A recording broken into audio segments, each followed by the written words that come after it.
Okay, you caught me taking shortcuts. Well, this tree has gone through that process 2, maybe even 3 times, and we're only into the month of May. We're exactly in the middle of month of May.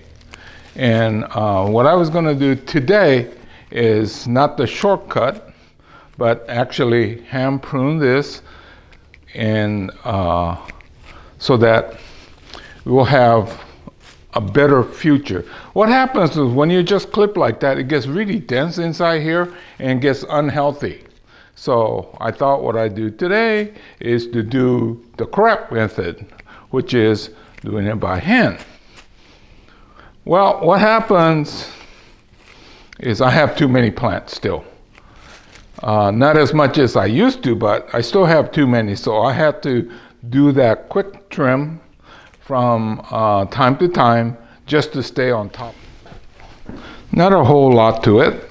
Try to get it down to, well, this is the whole thing that shot out. So get it down to maybe the first or the second set of leaves.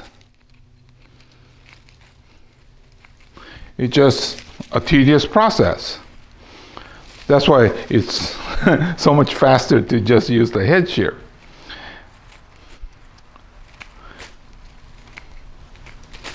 So, yep, just like, I can also use something like this, which is like a small shear. Then you could get multiple branches at the same time, and a little bit better control. You that's been following me, you know I like tools, right? So I bought all kinds of stuff over the years to see if I could get it done easier and faster. These are great, except that you end up using a lot of energy, and you know, as much time as I spend pruning, I have to be careful that I don't overextend the use of my hands. Then you end up with all kinds of physical problems. So having tried all kinds of things, this one is what happens in terms of ease and, you know, saving my hand. I had another brand, but they didn't have interchangeable batteries. And so you use it for a little while, and then you have to recharge it for a long time. So now I have this one here, and I have about a dozen of these battery, so I could keep going without having to stop. But today, I'm not going to use this anymore. I want to trim the proper way.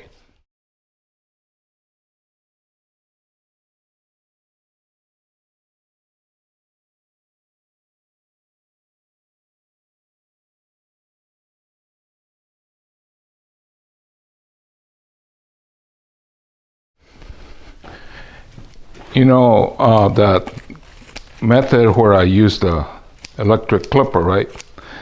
It's hard to do the bottom.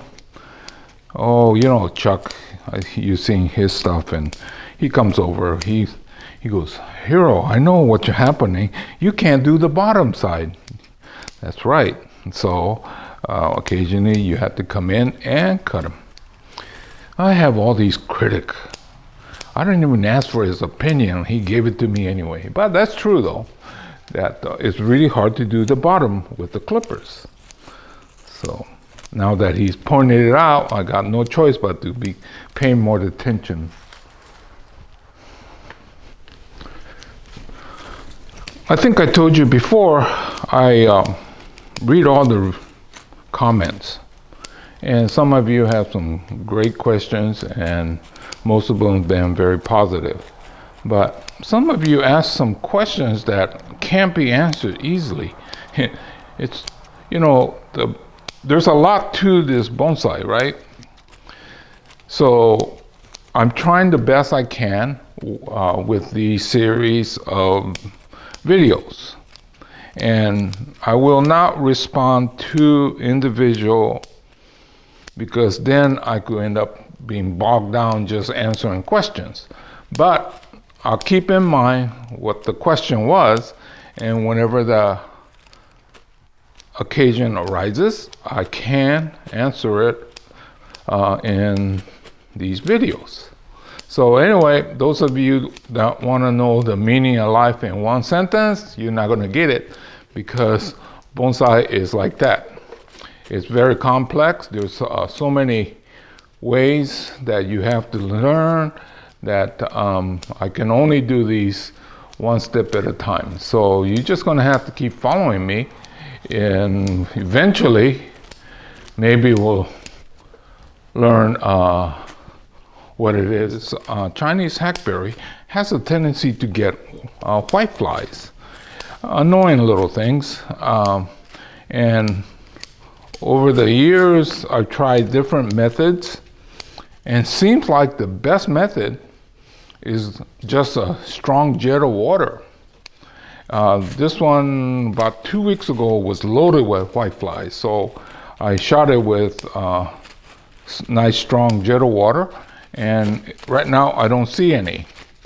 Okay, over the course of the years I've tried different chemicals. Well, one of the things that I'm realizing is that as I mature in age, I think I'm getting to the point where I have less tolerance to chemicals.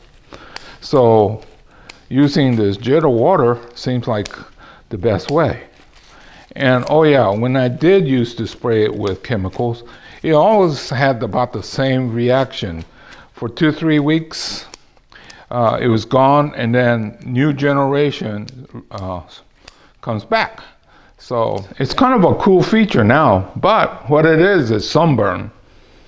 The top was well protected by the foliage, but because of the late afternoon setting sun, it burned that spot. Now it's been, what, 5, 6, 7 years since that, so now it looks like a nice feature, but those are the things that could happen when you're in this zone with such intense evening heat.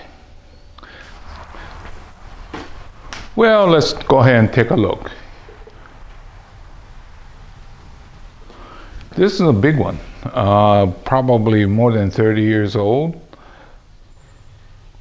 The other day I was discussing how long I've been doing this. Well, some of my students been with me over 30 years, I think 31. And so I got the seed before that, so it's probably more like 35 years old, something like that. I don't know.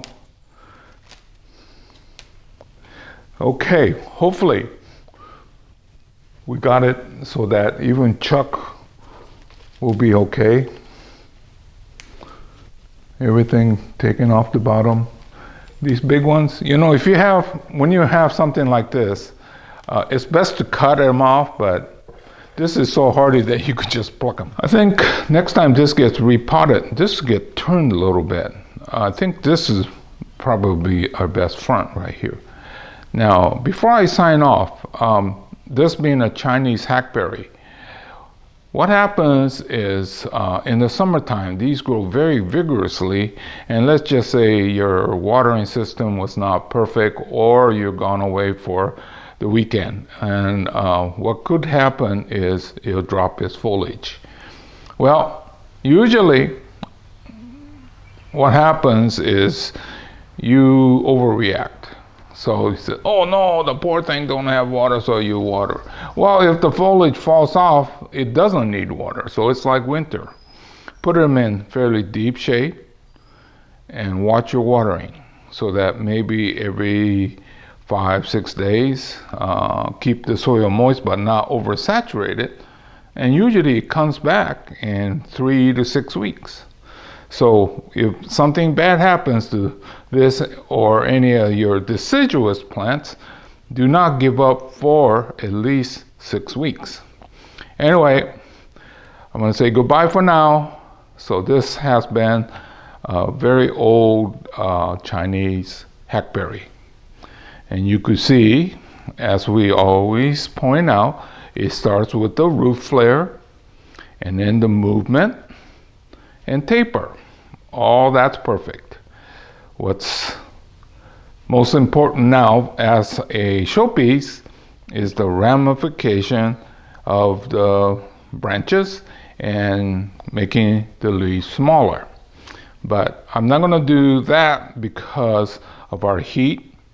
Most likely this will be the last heavy pruning for this year, and I'll let it get really bushy for the summer months to protect the trunk. But anyway, I wanted to show you what it could look like. But when you come to the nursery, you probably won't see the trunk, and mainly it's because I'm trying to protect it from the setting sun. Okay, see you again real soon in another chapter.